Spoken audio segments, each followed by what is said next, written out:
তুমি মানুষদেরকে ইসলামের কথা বলতে পারবা না। যদি এই শর্তে রাজি থাকো তাহলে মক্কার মধ্যে যত বড় বড় নেতা রয়েছে সব নেতাদের নেতা তোমাকে বানিয়ে দেব, যদি তুমি ইচ্ছা করো। 2 নাম্বার প্রস্তাব, যদি তুমি এই সমস্ত দাওয়াত দাও এই উদ্দেশ্যে, আমরা তো জানি তোমার কাছে কোনো টাকা পয়সা নাই, তুমি একজন দারিদ্র মানুষ, তোমার কাছে টাকা নাই, পয়সা নাই।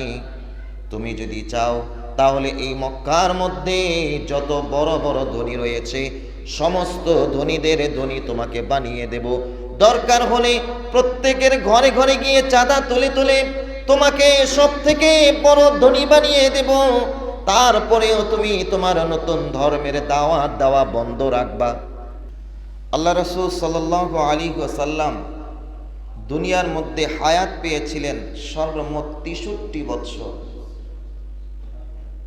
এই 63 বৎসরের মধ্যে আবার প্রথমত 2 ভাগ, নবুয়তের আগে 1 ভাগ, নবুয়তের পরে 2 ভাগ।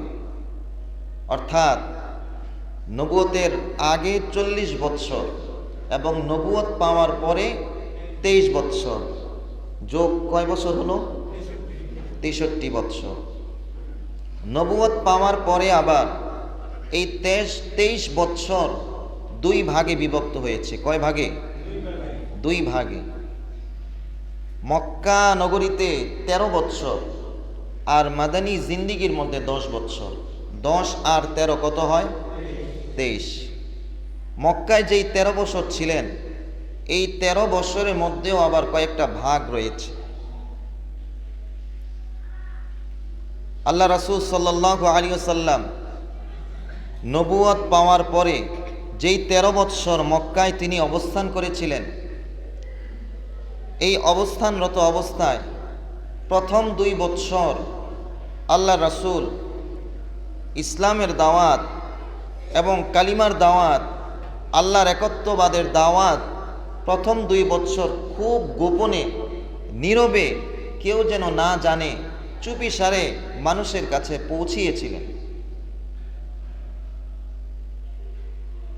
এই দাওয়াত পৌঁছালকালীন অবস্থায় আল্লাহ রাসূল সাল্লাল্লাহু আলাইহি ওয়াসাল্লামের তেমন কোনো শত্রু হয় নাই, তেমন কোনো বিরোধিতা তার কেউ প্রকাশ্যে করতে পারে নাই।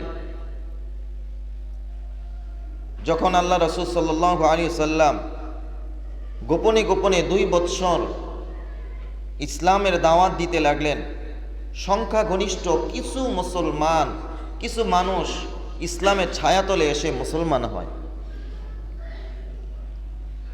এরপরে আল্লাহ রাব্বুল আলামিনের যখন নির্দেশ আছে, আল্লাহ রাসূলকে বলেন, ওগো আমার নবী, আপনি এখন প্রকাশ্যে মানুষদেরকে ইসলামের দাওয়াত দেন। যখনই আল্লাহ রাসূল সাল্লাল্লাহু আলাইহি ওয়াসাল্লাম প্রকাশ্যে দিবালোকের মাঝে সবার কাছে বারে বারে দাঁড়ে দাঁড়ে গিয়ে ইসলামের দাওয়াত দেওয়া শুরু করলেন, তখনই আল্লাহ রাসূল সাল্লাল্লাহু আলাইহি ওয়াসাল্লামের বিরোধিতা বেড়ে গেল।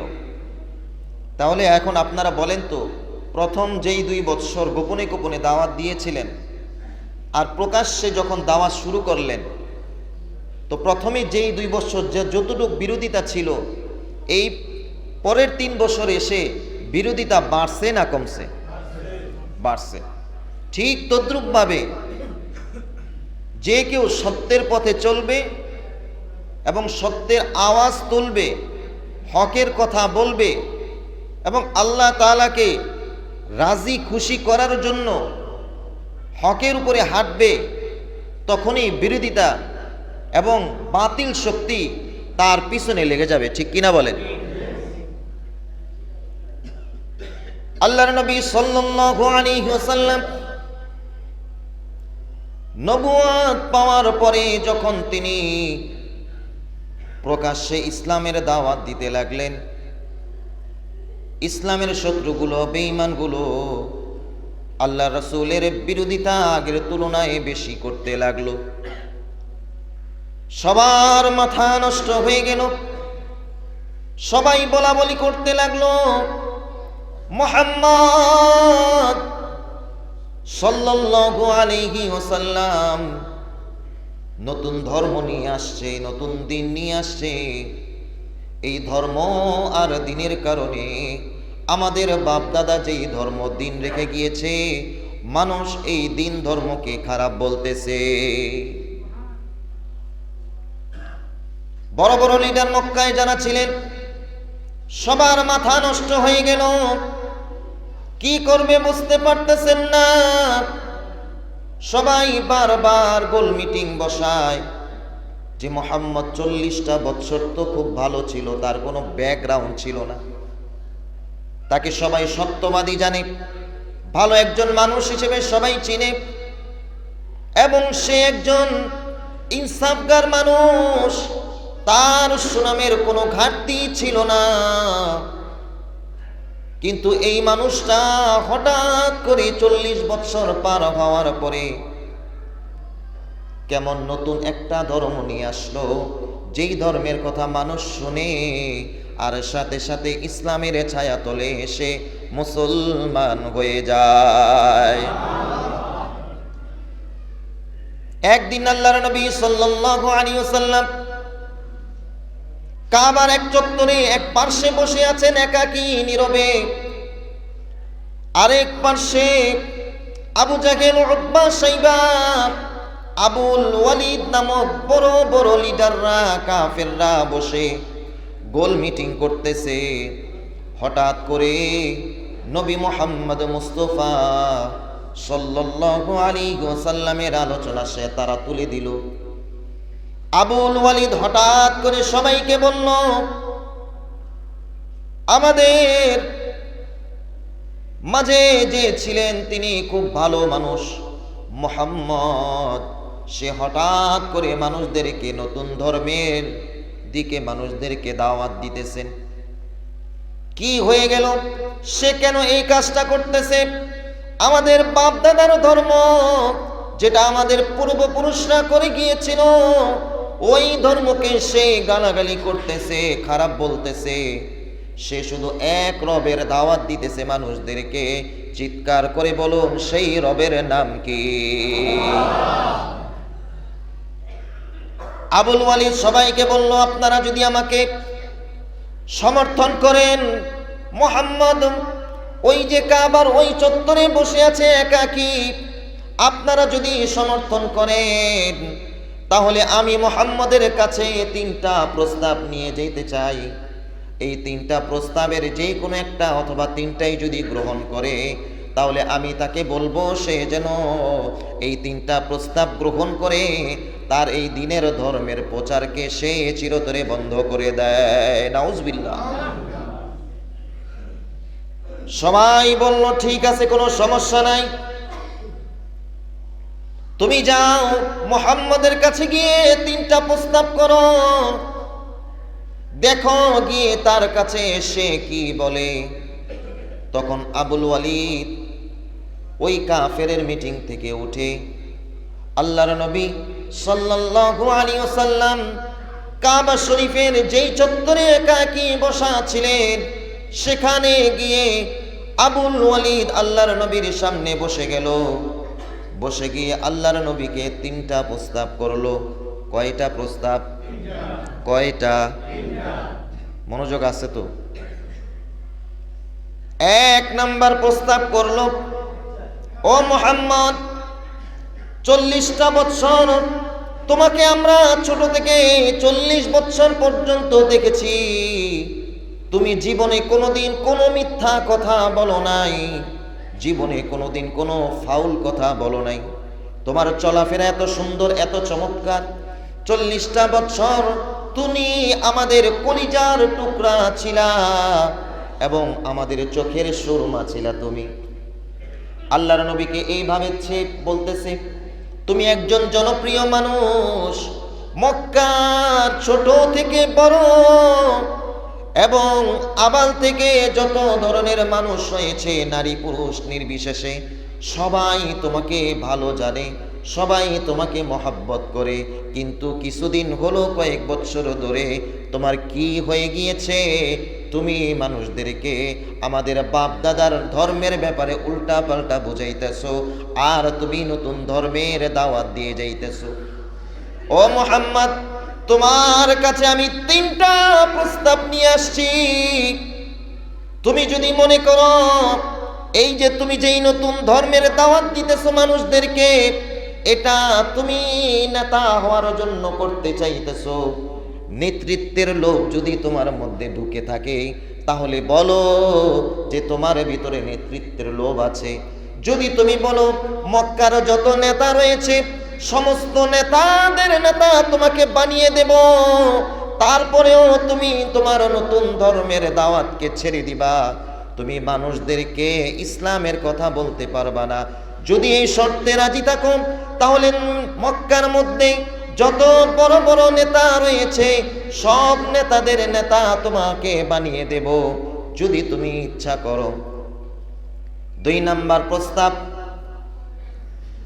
যদি তুমি এই সমস্ত দাওয়াত দাও এই উদ্দেশ্যে, আমরা তো জানি তোমার কাছে কোনো টাকা পয়সা নাই, তুমি একজন দারিদ্র মানুষ, তোমার কাছে টাকা নাই, পয়সা নাই। তুমি যদি চাও তাহলে এই মক্কার মধ্যে যত বড় বড় ধনী রয়েছে সমস্ত ধনীদের ধনী তোমাকে বানিয়ে দেব। দরকার হলে প্রত্যেকের ঘরে ঘরে গিয়ে চাঁদা তুলে তুলে তোমাকে সব থেকে বড় ধনী বানিয়ে দেব। তারপরেও তুমি তোমার নতুন ধর্মের দাওয়াত দেওয়া বন্ধ রাখবা। 3 নাম্বার প্রস্তাব হচ্ছে, ও মুহাম্মদ, এই 2টার কোনোটা যদি না হয়, যদি এমন হয় কোন জিন্নাত তোমাকে আক্রমণ করেছে, যদি তুমি মনে করো কোন জিন্নাত তোমাকে আক্রমণ করেছে, ওই আক্রমণের কারণে, জিন্নাতের ওয়াসওয়াসার কারণে, জিন্নাতের দুষ্টমির কারণে তুমি নতুন নতুন কথা বলতেছো, তাহলে আমি জিম্মাদারি নিলাম। আমার জিম্মাদারিতে, আমি আমার দায়িত্বে তোমার যত চিকিৎসা লাগে, চিকিৎসা বাবদ যত খরচ লাগে সব খরচ দিয়ে তোমাকে চিকিৎসা করব। প্রস্তাব দিল কয়টা? আরো আসতে কোন কয়টা? 3টা প্রস্তাব দেওয়ার পরে, 3টা প্রস্তাব দেওয়ার পরে আল্লাহর নবী সাল্লাল্লাহু আলাইহি ওয়াসাল্লাম আবুল ওয়ালিদকে বললেন, ও আবুল ওয়ালিদ, তোমার কথা কি শেষ হয়েছে কিনা?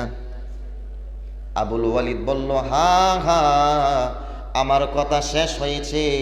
যেই কথা, যেই প্রস্তাব আমি আমার নেতৃস্থানীয় লোক যারা ছিল তাদের সাথে পরামর্শ করে যেই প্রস্তাব নিয়ে তোমার কাছে এসেছিলাম, সেই প্রস্তাব দেওয়া শেষ হয়েছে।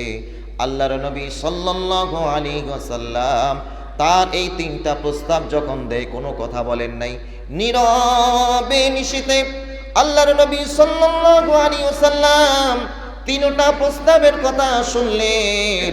শোনার পরে জিজ্ঞাসা করলেন, তোমার কথা যদি শেষ হয় তাহলে বলো। আবুল ওয়ালিদ বলল, আমার আর কোনো কথা নাই, যা বলার আমি তোমাকে বলে দিয়েছি। এই 3টা প্রস্তাব শোনার পরে আল্লাহর নবী সাল্লাল্লাহু আলাইহি ওয়াসাল্লাম সূরা হামিম আস-সাজদা, এই সূরা তিনি তেলাওয়াত করতে লাগলেন। তেলাওয়াত করতেছে, হঠাৎ করে আবুল ওয়ালিদ কেমন যেন অন্যমনস্ক হয়ে গেল। আল্লাহর নবী সাল্লাল্লাহু আলাইহি ওয়াসাল্লাম, বিশ্ব নবী রাহমাতাল লিল আলামিন, এমনিই তো তিনি বিশ্ব নবী, আবার আসমানি কিতাব আল কোরআনের তেলাওয়াত যখন তিনি শুরু করলেন, আবুল ওয়ালিদ তার পুরা মনটা সেই কোরআনে কারীমের দিকে চলে গেল। সুবহানাল্লাহ। শুধু তাই নয়, এত মনোযোগ কোরআনে কারীম, সেই মনোযোগ দিয়ে সেই কোরআনে কারীমের তেলাওয়াত শুনতেছে, হাত 2টাকে পিছনের দিকে দিয়ে হা করে আল্লাহর রাসূল সাল্লাল্লাহু আলাইহি ওয়াসাল্লামের দিকে তাকিয়ে রইল আর কোরআনে কারীমের তেলাওয়াত শুনতে লাগলো। কোরআনে কারীমের তেলাওয়াত আল্লাহর নবী করতেছেন, আবুল ওয়ালিদ শুনতেছে। অথচ সেই বেঈমান, অথচ সেই কাফের, অথচ সে আল্লাহর নবীর দুশমন, ইসলামের দুশমন। কোরআনে কারীমের মুজিজাগুলো যখনই কোরআনে কারীমের তেলাওয়াত হয়, আল্লাহ রাব্বুল আলামিন ওই কোরআনে কারিমের তেলাওয়াতের সময় মানুষের উপরে রহমতকে নাজিল করতে থাকেন।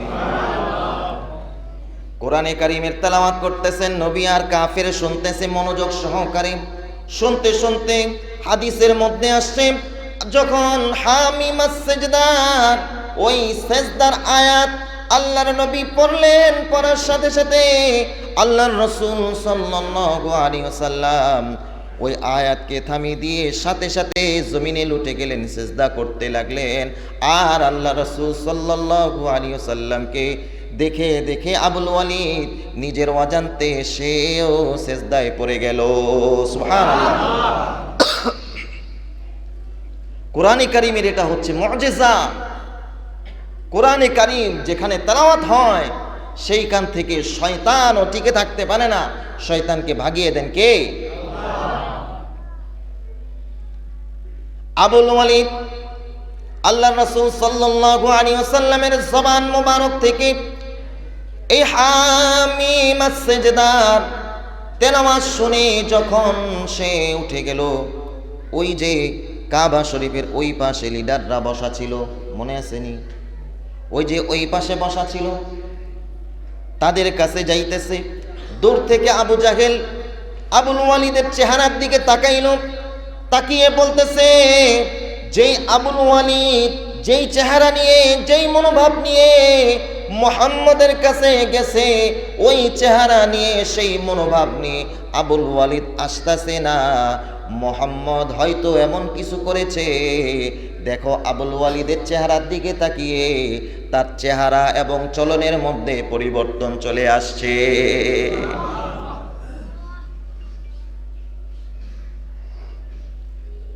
এখনো আমাদের সমাজের মধ্যে এমন কিছু মানুষ আছে, একটা ছেলে ইয়াবার সাথে জড়িত, ফেন্সিডিলের সাথে জড়িত, যত ধরনের খারাপ কাজ আছে সব করে সে, যত ধরনের নিম্ন থেকে নিম্ন শ্রেণীর কাজ আছে সব করে, তাকে নিয়ে আলোচনা নাই। অথচ আরেকটা ছেলে কলেজে পড়ে, আবার মসজিদেও নামাজ পড়ে, রোজা রাখে, দান সৎকার, সব কিছুর মধ্যে যত দ্বীনি কাজ আছে সব কাজের সাথে জড়িত। দেখবেন ওই ছেলেটাকে নিয়ে মানুষ বলা বলি করতে থাকে, ঠিক কিনা বলেন? এই খারাপের নিয়ে কি বলবো, যে ভালো হের পিছনে মানুষ লাগে কি লাগে না? মানুষ লাগে, এটাই সত্য। এটা সেই 1500 বছর আগ থেকে চলে আসতেছে। ভালো সহ্য হয় না অনেকে, একটা মানুষ ভালো চলতেছে এটা সহ্য হয় না। সেই ভালোটার মধ্যে কিভাবে খারাপ একটা কিছু ঢুকিয়ে তার মনোভাব নষ্ট করবে, এই পায় তারা করতে থাকে, ঠিক কিনা বলেন? আবুল ওয়ালিদের যখন চলা পরিবর্তন দেখলো এবং তার চেহারার রংটা কেমন যেন পাল্টিয়ে গেছে, আবু জাহিল বলা বলি করতেছে, ওই দেখ মুহাম্মদের কাছে পাঠাইলাম, হয়তো এমন কিছু করছে যার কারণে আবুল ওয়ালিদের চেহারাও পরিবর্তন এবং চল্লির মধ্যে পরিবর্তন চলে আসছে। এই পরিবর্তন যিনি এনে দিয়েছেন তিনি কে? আবুল ওয়ালিদ এবার ওই লিডারদের কাছে আসলো, এসে বলতেছে, মুহাম্মদের কাছে গিয়েছিলাম, আমার পরামর্শ এবং আমার খেয়াল হচ্ছে তোমরা মুহাম্মদ যেভাবে চলতেছে ওইভাবে তাকে চলতে দাও, তোমরা তাকে কোনো কিছু বইল না। সুবহানাল্লাহ, আল্লাহু আকবার। মুহাম্মদ যেভাবে চলতেছে, যেভাবে দাওয়াত দিতেছে, এটার বিরোধিতা তোমরা কইরো না। আর যদি বিরোধিতা তোমাদের করতেই হয়, বিরোধিতা যদি তোমাদের করতেই হয়, তাহলে তোমরা অন্তত মুহাম্মদের বিরোধিতা করো, কিন্তু মুহাম্মদের গায়ে তোমরা হাত উঠাইও না, মুহাম্মদকে তোমরা মাইরো না। মুহাম্মদকে মারা ছাড়া যদি বিরোধিতা করতে পারো তাহলে তার বিরোধিতা করো। আর যদি তোমরা যদি মুহাম্মদের উপরে বিজয়ী হয়ে যাও, মুহাম্মদকে তোমরা মাইরো না।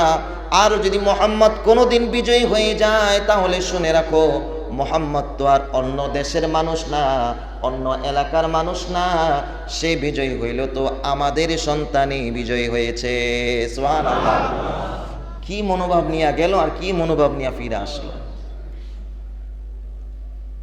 এই সূরা হামিম সাজদার মধ্যে 30 নম্বর আয়াতের মধ্যে আল্লাহ রাব্বুল আলামিন গোটা বিশ্ববাসীকে জানিয়ে দিচ্ছেন, আল্লাহ রাব্বুল আলামিন এই সূরা হামিম সাজদার 30 নম্বর আয়াতের মধ্যে বললেন, ইন্নাল্লাযীনা ক্বালু রাব্বুনাল্লাহু সুম্মা ইসতাকামু তাতানাজ্জালু আলাইহিমুল মালাইকা আল্লা তাখাফু ওয়া লা তাহজানু ওয়া আবশিরু বিল জান্নাহ وأبشروا بالجنة التي كنتم توعدون।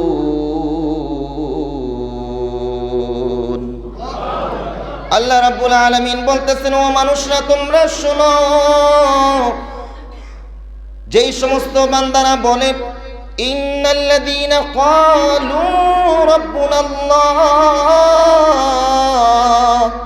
যেই সমস্ত মানুষরা বলে আমাদের রব একজন, তিনি কে? আল্লাহ। আরো জোরে বলুন, আমাদের রব কে? আল্লাহ। যারা বলেন আমাদের রব হচ্ছেন আল্লাহ,